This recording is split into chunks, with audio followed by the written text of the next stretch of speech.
The MK party says that they will be taking the matter regarding the rigging of votes, or rather IEC, into international courts, all right?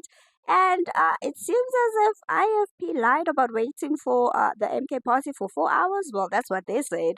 Let's talk about it. Hello, welcome to Entertainment's Galore, and this is your girl, Missy. Please like this video and subscribe to the channel. All right, so as we know that Jacob Zuma, or rather, okay, the MK party did a media briefing on the 16th of June, all right? So the MK party is still fighting the rigging votes and taking the case further to the international court. So there was a statement written by Jacob Zuma, which was read by the spokesperson, Untlamulo Ndlela.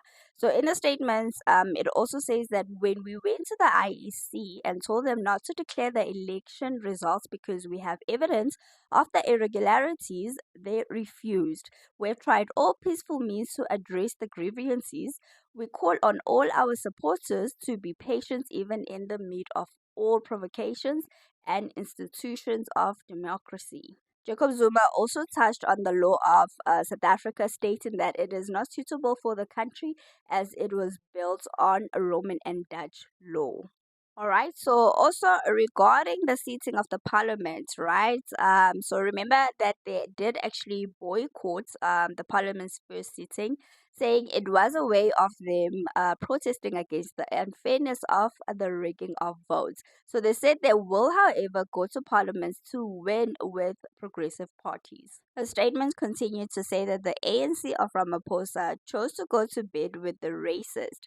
By doing so, the ANC of Ramaphosa has defined itself outside progressive forces of the change. It has defined itself against the majority of the oppressed, and the ANC of Ramaphosa must be treated as part of the problem and not as part of the solution.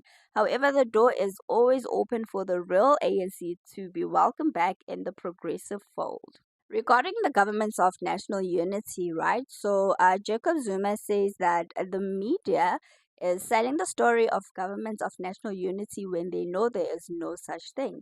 He says they know that the private media has to serve its purpose, or rather, he knows that the private media has to serve its purpose, but the SABC belongs to us and should not feed us lies and to pursue narrow agendas and their expense.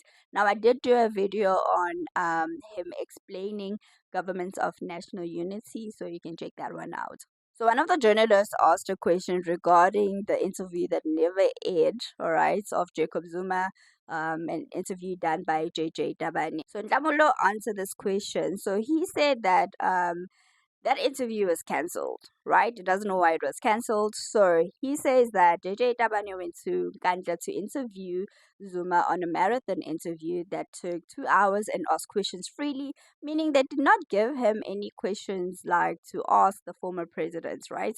And then the MK party wanted to go live, and JJ Tabane connected his employer, or rather contacted his employer, and they refused the live and wanted it to be like pre-recorded. So Untlamulo says that they did agree on that, okay, so they went ahead, take into consideration that it will air on the JJ Tabane show on the Monday. However, it did not happen.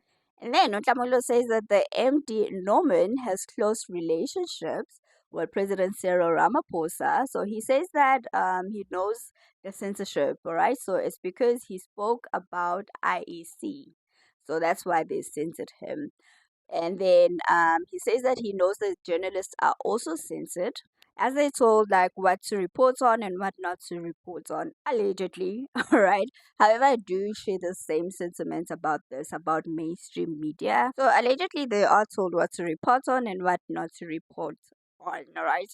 I do share the same sentiments about this. For instance, why have we not seen IEC being questioned about journalists till this day about the rigging of votes? Okay, being questioned about the process of how everything was handled, and if ever the rigging complaints and objections were handled, and if they were addressed with the affected parties. It does seem as if the trend now is to report on all negative things about the MK party, and I'm not taking sides here.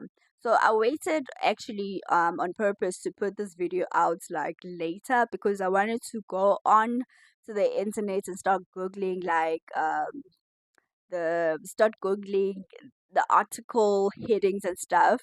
And lo and behold, it did seem as if like it was like all negative things that they actually put out there.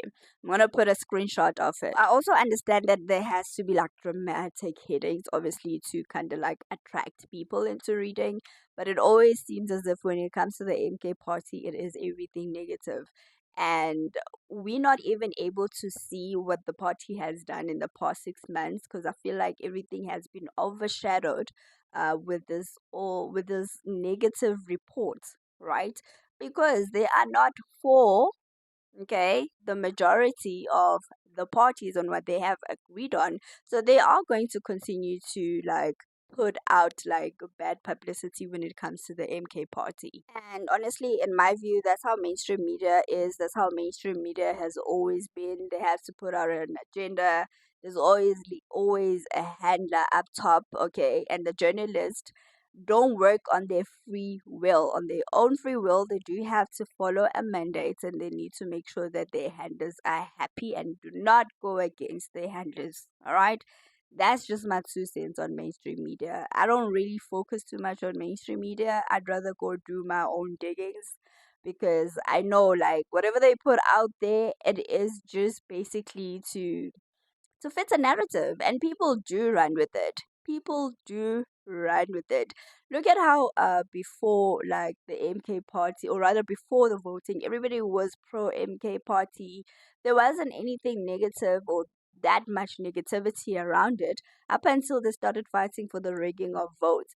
Still, there wasn't that much of negativity up until they did not stop fighting and votes were read and stuff, and then the media started putting out all these bad narratives, or rather not bad narratives, or should I say like all these things about the MK party, or reporting bad things about the MK party, and people fell into the trap. I see it on Twitter all the time, on X. You see the negativity is on another level. And I am not an MK party, okay, member. I just call BS with its BS on my end. That's how I feel.